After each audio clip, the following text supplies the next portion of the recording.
It's September 28th, 2000, in Georgetown, Indiana. At 9:22 p.m., 36-year-old former state police trooper David Camm has just arrived home from playing basketball with some friends at the local church gym. As he pulls up to his two-door garage, he notices something strange. His wife's vehicle is in the garage, but the door on the side she usually parks on is wide open. While she normally lowers the door after she arrives, David doesn't think too much of it, and he goes to open the garage door on the other side. As he steps closer to the garage, in the dim illumination of his car's headlights, on the floor near his wife's passenger side door, he sees something. Or rather, someone. At 9:26, David places the following call to Post 45 Indiana State Police. Indiana State Police Radio, Patrice, can I help you? Patrice, it's Dave Camm. Let me talk to Post Command right now. Okay, he's on another line. Right now, let me talk to Post Command. Hold on. Dave? Get everybody out here to my house now. Okay, all right. My wife and my kids are dead. Get everybody out here to my house. I'll go to Dave Camm's house now. Everything's going to be okay, all right? We're going to get people. Everything's not okay. Get everybody out here now. They're coming. Go to Dave Camm's house now. Okay. Inside David's garage, his wife Kim, his 5-year-old daughter Jill, and his 7-year-old son Brad are all found dead. Each had been shot execution style. 36-year-old Kim's body was found on the floor by her front passenger door in a pool of blood. Her pants and shoes had been removed, but her underwear and shirt were still on. Jill, the 5-year-old, was found slumped over in the vehicle's back seat. Her older brother, Brad, who was 7, was also found in the back seat, but was pulled onto the garage floor when David tried to resuscitate him. Not many of us can imagine the horror of pulling up to our own homes and finding such a brutal scene. As a father and a husband, David Camm was absolutely devastated when police arrived. So why does he end up being the prime suspect?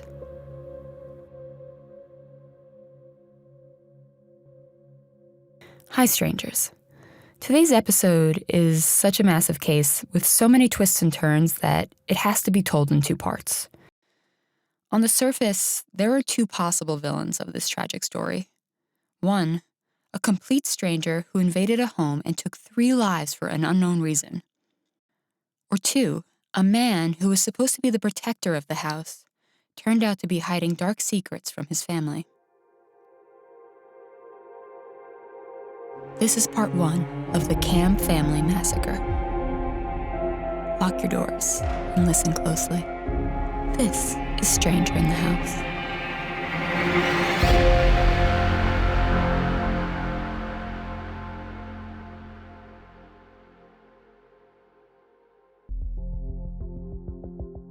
David Camm was born March 23rd, 1964, in New Albany, Indiana.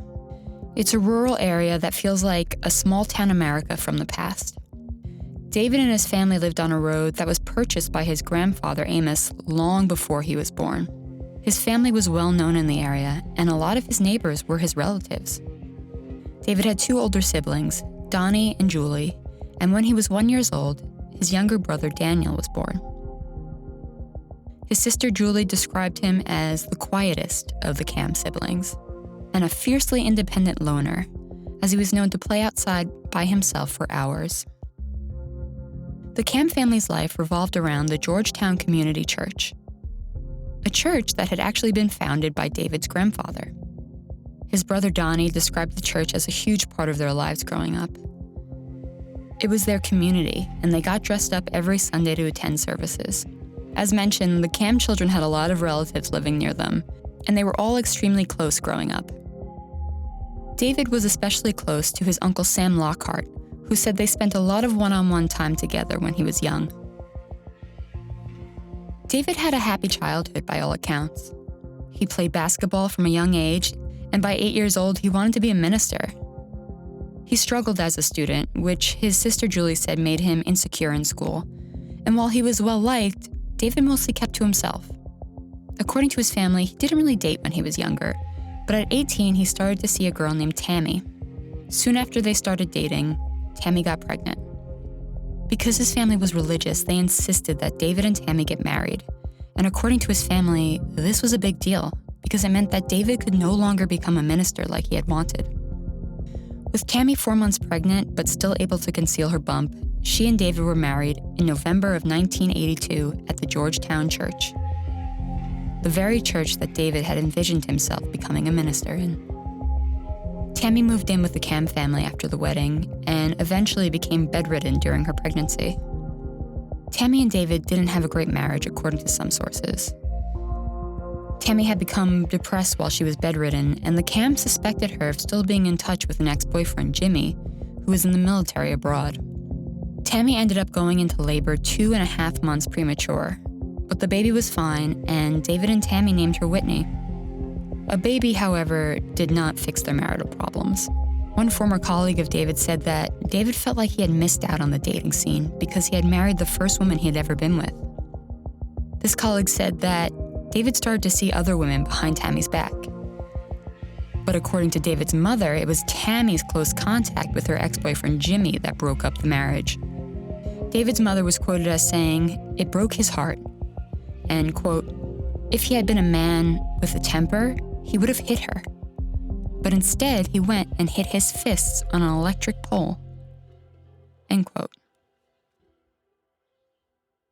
After 3 years of marriage, Tammy and David divorced in 1986. Tammy eventually took full custody of Whitney and did end up marrying her ex-boyfriend Jimmy.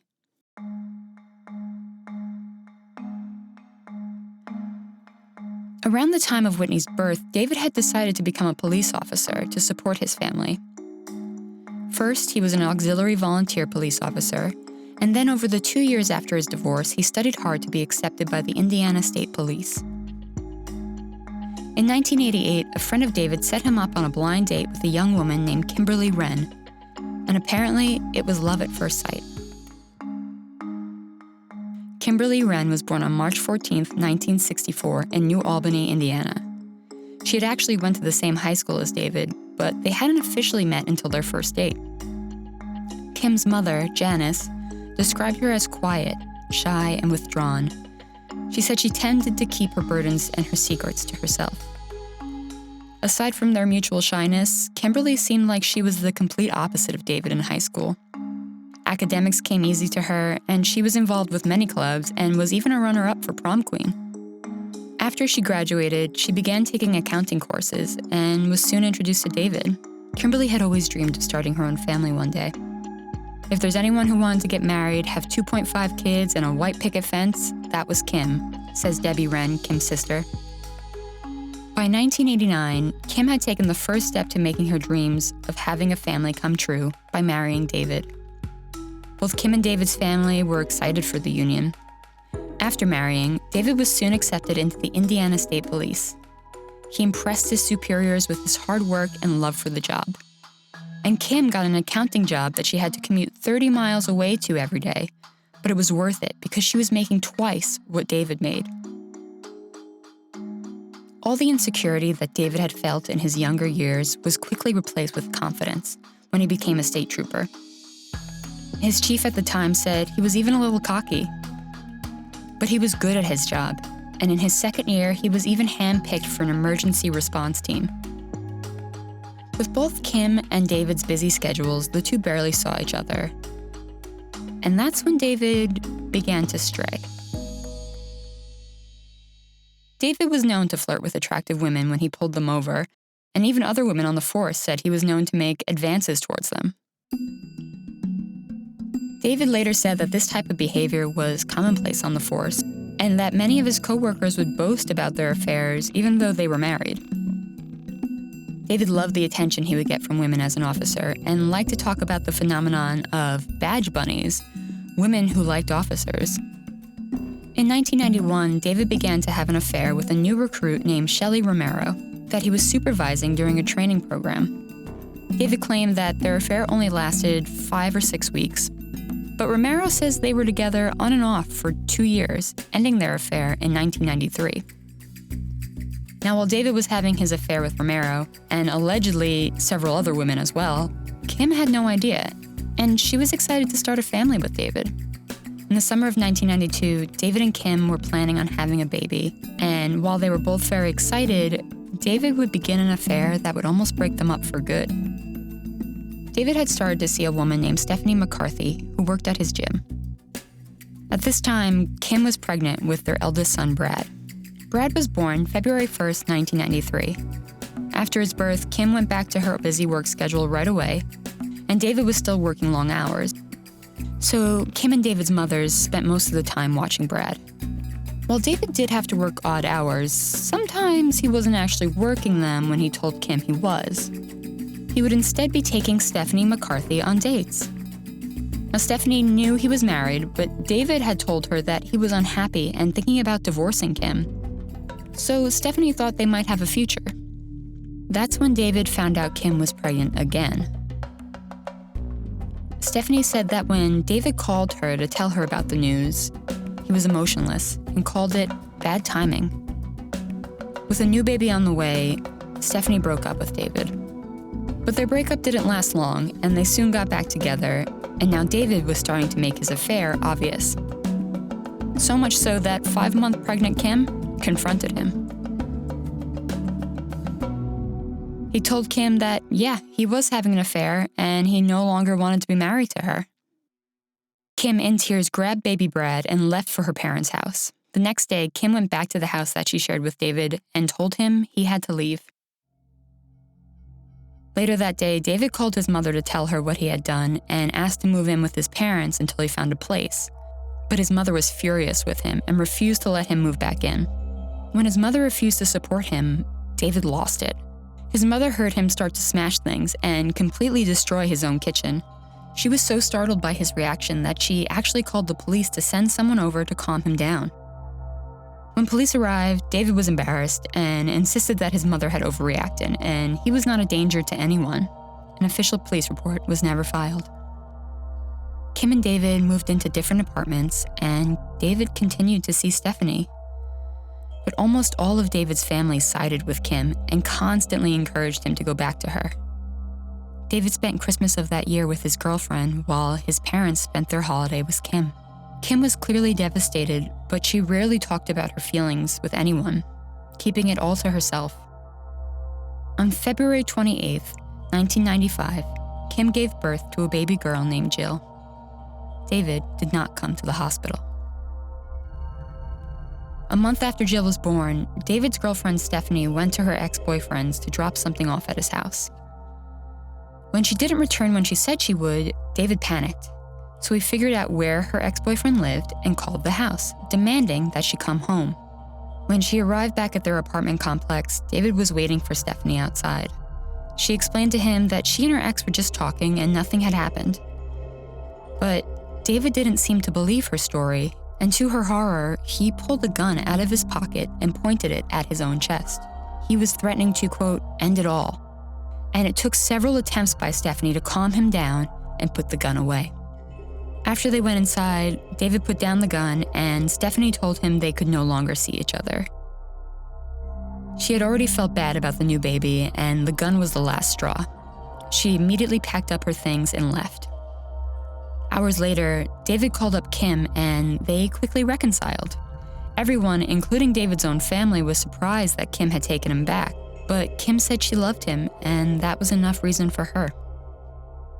Now, David never told his family why he and Stephanie really broke up. In fact, he told them that he left her because he said, no joke, he had a vision from God telling him to go back to his family. Camm and David eventually moved into a new house directly across from his grandfather's in Georgetown, where David was once again surrounded by family. The new house was also a 3-minute drive from the Georgetown Community Church.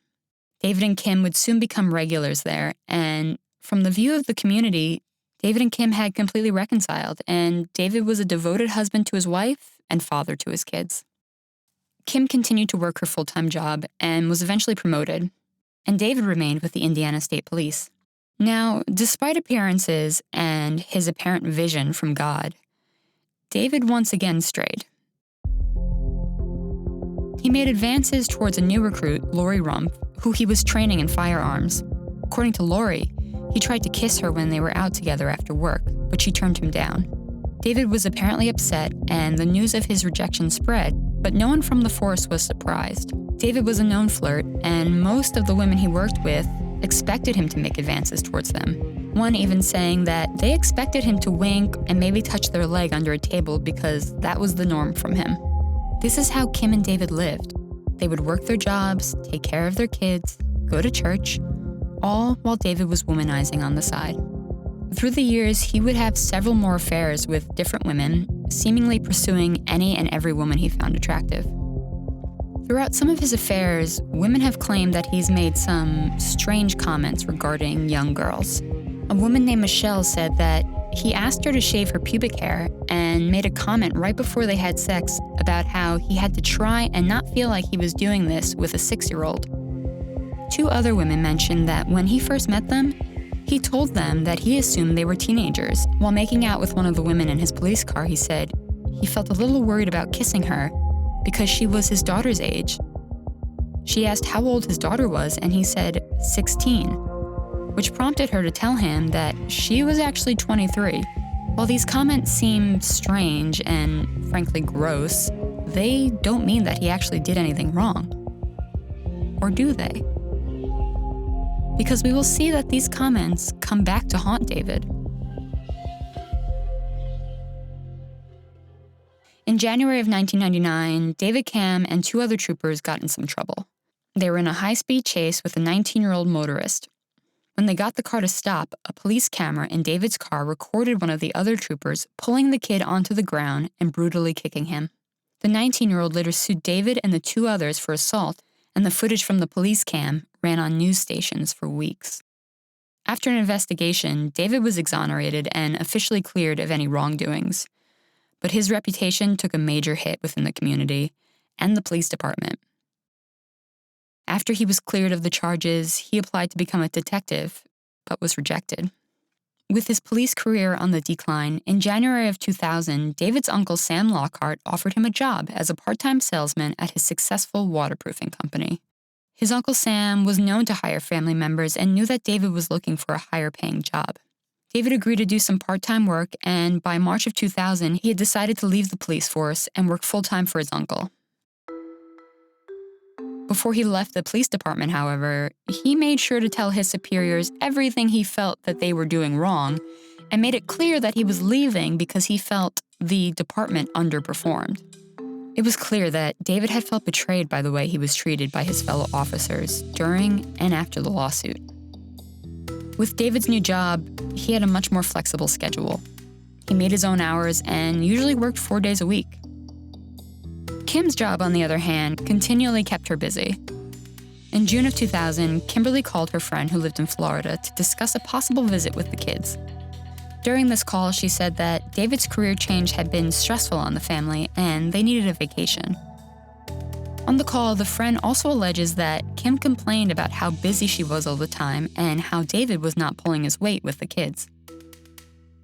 Around mid-August of 2000, Kim's mother noticed that Kim was preoccupied and upset about something. But in typical Kim fashion, she didn't talk about what was bothering her. One day in early September, Kim called her friend in Florida again, and something was off. Her friend described Kim as off and depressed, and it seemed like Kim didn't want to get off the phone with her. They were having normal conversations, but Kim would just keep bringing up new topics, which is very unlike her because she wasn't very talkative. At one point, the friend just gave in and asked, "Is something wrong? Or is she and David having issues again?" According to this friend, Kim said sadly, "History is repeating itself." But she refused to elaborate. Kim promised that she was going to see her friend soon and was going to book flights for the upcoming weekend. This was also odd to her friend because it seemed unlike Kim to take Brad and Jill out of school at the beginning of September for a vacation. She was concerned for Kim and felt there was a more pressing reason for the trip. But unfortunately, that call would be the last time she ever talked to Kim again. According to David Camm, on September 28, 2000, the Camm family had a typical morning. Kim got Brad and Jill ready for school, and David went to the local store to get some breakfast. Around 7:10 a.m., David left for work, telling Kim that he was going to be playing basketball at the church gym that night. It was a normal routine, David said. I kissed her goodbye and told Brad and Jill, bye, have a good day. Kim took her kids to school, dropped Brad's swim trunks and towel off at her mother's house because her mother was going to pick him up from school, and watch him until Kim came to take him to a swimming lesson later. Kim left her mother's house for work at 8 a.m. By all accounts, Kim had a normal day at work, and she left her office around 4 p.m. to pick up Jill from school so she could take her to her dance class. They arrived at the class at 3:35, and Kim sat with the other mothers on a bench while Jill took her class. A woman named Sydney Mattingly, whose 5-year-old was in the class with Jill, said that she and Kim talked a while. At one point, they started talking about their husbands, and Kim told Sydney that she was expecting David to be home around 7 to 7:30 p.m. After the class finished, at 5:30, Kim and Jill left to go pick up Brad from his grandmother's house. At 5:30 p.m., Kim arrived at her mother's house to take Brad to a swim class. Her mother said that everything was normal with Kim, and she seemed like she was in a good mood that evening. At 5:45 p.m., Kim took Jill and Brad to a junior high school nearby, where Brad had his swim practice. At 7 p.m., Brad was finished with his lesson, and he, Jill, and Kim walked out of the parking lot. She buckled both her kids into the back seat and drove off, heading home. And that was the last time anyone saw the three of them alive. David Camm left his office just before 5 p.m. that day. As he drove home, he pulled off at an emergency stopping area on the parkway to make some business calls, since he knew he would get some good cell service around there. He was waiting on 2 calls from different crew leaders. While he sat there, he had a call with a client named Lisa Brown. She was having tile work done by his company, and he was thinking about purchasing a pool table from her. Over the phone, he told Lisa that he still needed to show Kim the table before purchasing it. At 5:20 p.m., David finished his calls and drove home.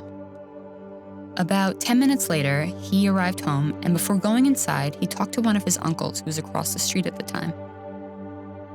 They spoke for a few minutes, and then David went inside and took something for a migraine he had. He laid down for about 20 minutes while the medicine took effect. After that, he changed out of his work clothes and went to his computer to check his stocks. At 6:30, David says that a food delivery truck arrived. The driver, Robert Steiner, usually came about twice a month to drop off some food and take the next order from the Camm family. Robert said that he usually dealt with Kim, but that day, David invited him in and made some orders from the catalog. He ordered ham, cheese omelets, and jalapeno peppers, which, according to David, Kim really enjoyed. As Robert completed the order and walked back to his van, David mentioned to him that he had to be at the church to play basketball by 7 that night. He explained that his family played there on Thursday nights. Robert left at 6:45, and David got ready to go play basketball. A little before 7, as Kim and the kids are leaving the pool, David says he left for the game, locked the front door, and drove the 3 miles to the Georgetown Community Church. Once at the church, David waited for his cousin to arrive to open the doors with several other guys in the parking lot. Once inside, the players spent about 10 minutes warming up. Once David's uncle and boss, Sam Lockhart, arrived, they split up into teams of 5. The first game took about 15 minutes. They all took a short break before returning for the second game. Details about the next 2 hours vary a little, according to witness testimonies, but the one thing that all the witnesses say is that none of them remember David Camm leaving the gym at any point during the games.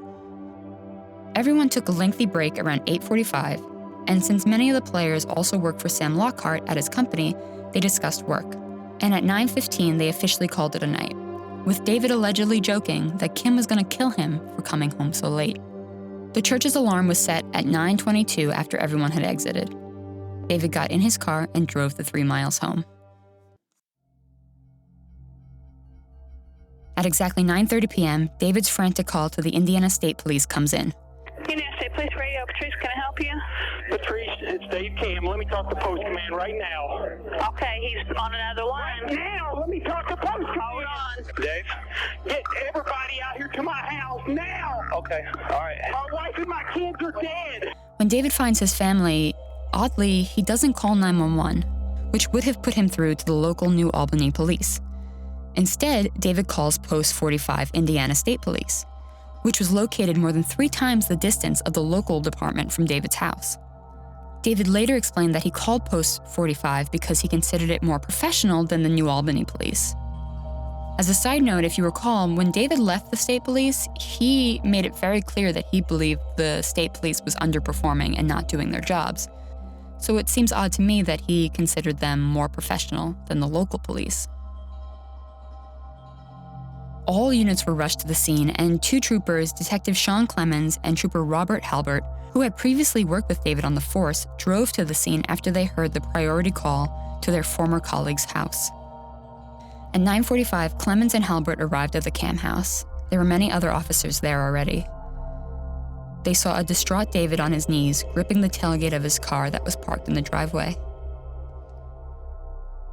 When they entered the garage, what they saw horrified them.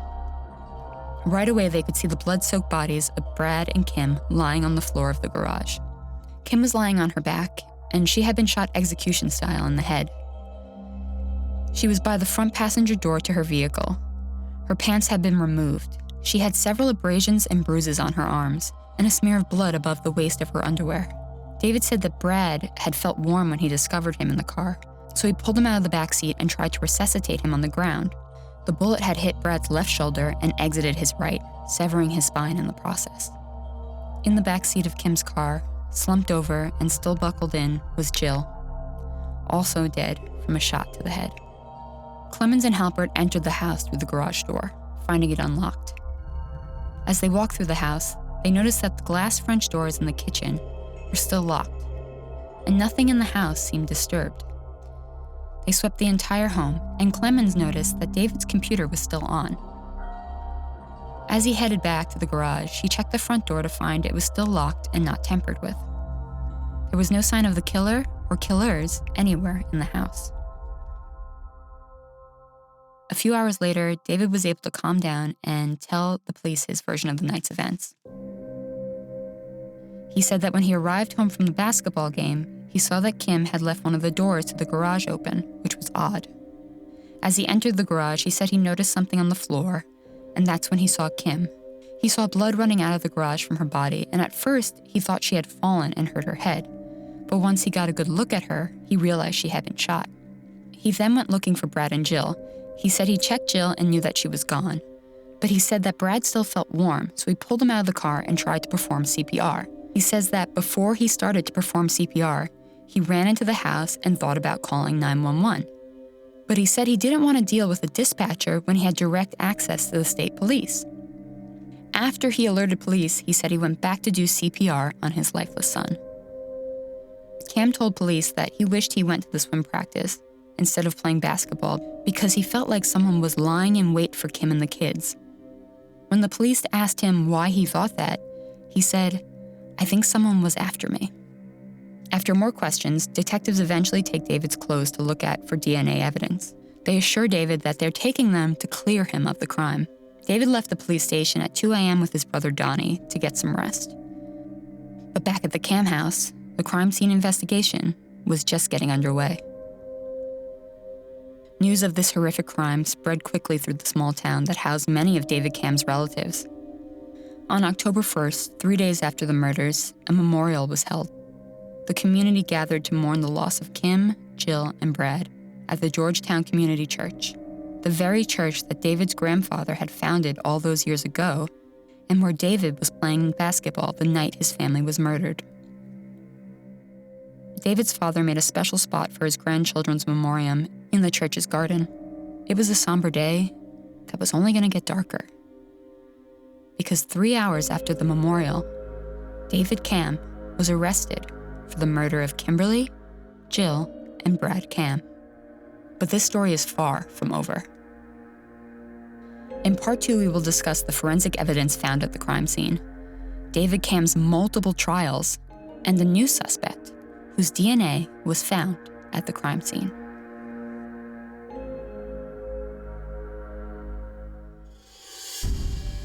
This is the end of part 1.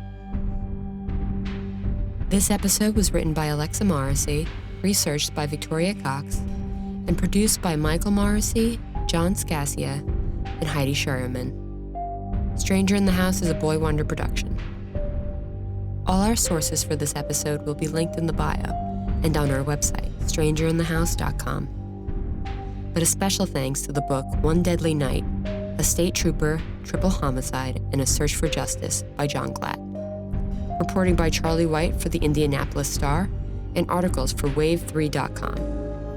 You can follow us at strangerinthehouse.com, @_strangerinthehouse on Instagram and TikTok, and @_strangerpod on Twitter.